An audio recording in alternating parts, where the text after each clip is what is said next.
ಮೂಡಾ ಹಗರಣಕ್ಕೆ ಸಂಬಂಧಪಟ್ಟಂತೆ ಈಗಾಗಲೇ ವಿಸಿಲ್ ಬ್ಲೋವರ್ ಅಂದರೆ ಈ ಪ್ರಕರಣವನ್ನು ಮೊದಲು ಸಾರ್ವಜನಿಕವಾಗಿ ಬೆಳಕು ಚೆಲ್ಲಿದೆ ಸ್ನೇಹಮಯಿ ಕೃಷ್ಣ.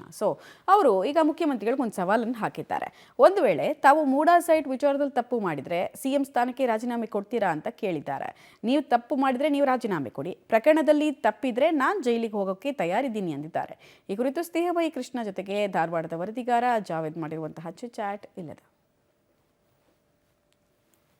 ಮೂಡಾ ಪ್ರಕರಣದಲ್ಲಿ ಇವತ್ತು ಸಂಪೂರ್ಣವಾದಂಥ ವಾದ ಪ್ರತಿವಾದ ಏನಂತಿದ್ರೆ ಧಾರವಾಡ ಹೈಕೋರ್ಟಲ್ಲಿ ನಡೆದಿರುವಂಥದ್ದು.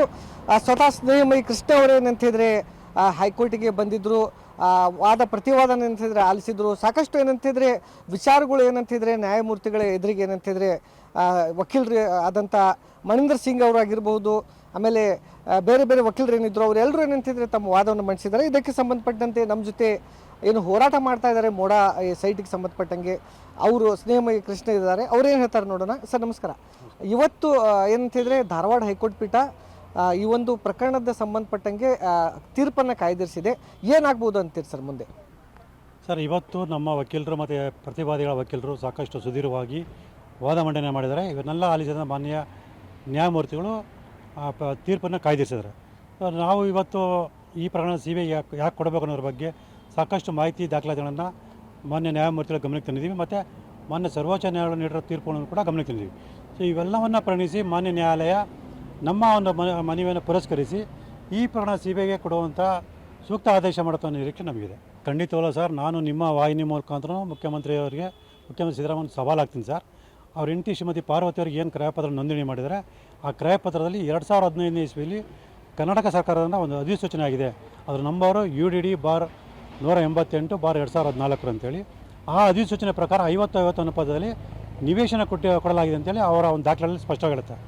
ಆ ಒಂದು ಅಧಿಸೂಚನೆಯಲ್ಲಿ 50-50 ಅನುಪಾತ ನಿವೇಶನ ಕೊಡಬೇಕು ಅನ್ನೋ ಉಲ್ಲೇಖ ಇದೆ ಅಂತೇಳಿ ಆ ಒಂದು ಅಧಿಸೂಚನೆಯನ್ನು ರಾಜ್ಯದ ಜನತೆಗೆ ಮಾನ್ಯ ಮುಖ್ಯಮಂತ್ರಿಗಳು ಅಥವಾ ನಗರಾಭಿವೃದ್ಧಿ ಸಚಿವರಾದ ಬೈರತಿ ಸುರೇಶರು ತೋರಿಸಿ ಆ ಒಂದು ಅಧಿಸೂಚನೆ ಯಾವ ಸಾಲಿನಲ್ಲಿ 50-50 ಅನುಪಾತ ನಿವೇಶನ ಕೊಡಬೇಕು ಅಂತ ಉಲ್ಲೇಖ ಇದೆ ಅಂತ ತೋರಿಸ್ಬಿಟ್ರೆ ನಾನು ನನ್ನ ಹೋರಾಟವನ್ನು ನಿಲ್ಲಿಸಿ ನಾನೇ ಸೀದಾ ಜೈಲಿಗೆ ಹೋಗ್ಬಿಡ್ತೀನಿ ಸರ್. ಇಲ್ಲ ಅದರಲ್ಲಿ ಆ ಅಧಿಸೂಚನೆಯಲ್ಲಿ ಆ ಉಲ್ಲೇಖ ಇಲ್ಲ ಅಂತ ಹೇಳಿದ್ರೆ ಅವರು ತಮ್ಮ ತಪ್ಪನ್ನು ಒಪ್ಪಿಕೊಂಡು ತಮ್ಮ ಸ್ಥಾನಕ್ಕೆ ರಾಜೀನಾಮೆ ಕೊಡಬೇಕು ಅಂತ ಮನವಿ ಮಾಡ್ಕೊಳ್ತಾರೆ. ಸದ್ಯಕ್ಕೆ ಏನಂತ ಹೇಳಿದ್ರೆ ಸ್ನೇಹಮಯಿ ಕೃಷ್ಣ ಅವರು ಒಂದು ಚಾಲೆಂಜನ್ನು ಮಾಡ್ತಾ ಇದ್ದಾರೆ. ಇದರಲ್ಲಿ ಏನಾದರೂ CM ಅವ್ರು ತಪ್ಪಿದ್ರೆ ರಾಜೀನಾಮೆ ಕೊಟ್ಟು ಮನೆಗೆ ಹೋಗಬೇಕು, ನಂದು ತಪ್ಪಿತ್ತಂತ ಹೇಳಿದ್ರೆ ನಾನು ಜೈಲಿಗೆ ಹೋಗ್ಲಿಕ್ಕೂ ಸಿದ್ಧ ಅನ್ನೋಂಥ ಮಾತನ್ನು ಹೇಳ್ತಾ ಇದ್ದಾರೆ. ಆದರೆ ಎಲ್ಲೋ ಒಂದು ಕಡೆ ನ್ಯಾಯಾಲಯ ಈಗ ಒಂದು ಆದೇಶ ಏನು ಕಾಯ್ದಿರಿಸಿದೆ, ಆ ಆದೇಶ ಬರುವವರೆಗೆ ಏನಂತ ಹೇಳಿದ್ರೆ ಸದ್ಯಕ್ಕೆ ಎಲ್ಲರೂ ಕಾಯಲೇಬೇಕಾಗಿರುವಂಥದ್ದು. ಕ್ಯಾಮ್ರಾಮನ್ ಹನುಮಂತ್ ಜೊತೆ Javed Adoni, public TV, Dharwad.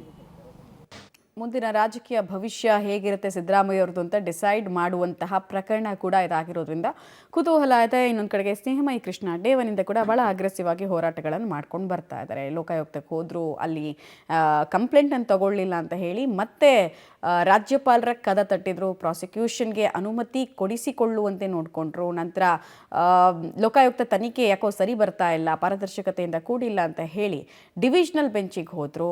CBI ಕೊಡಬೇಕು, CBI ಕೊಡುವಂತೆ ಡೈರೆಕ್ಟ್ ಮಾಡಿ ಅಂತ ಹೇಳಿ. ಈಗ ಪ್ರಕರಣದ ವಾದ ಪ್ರತಿವಾದವನ್ನು ಕೋರ್ಟ್ ಆಲಿಸಿದೆ, ತೀರ್ಪು ರಿಸರ್ವ್ ಮಾಡಿದೆ.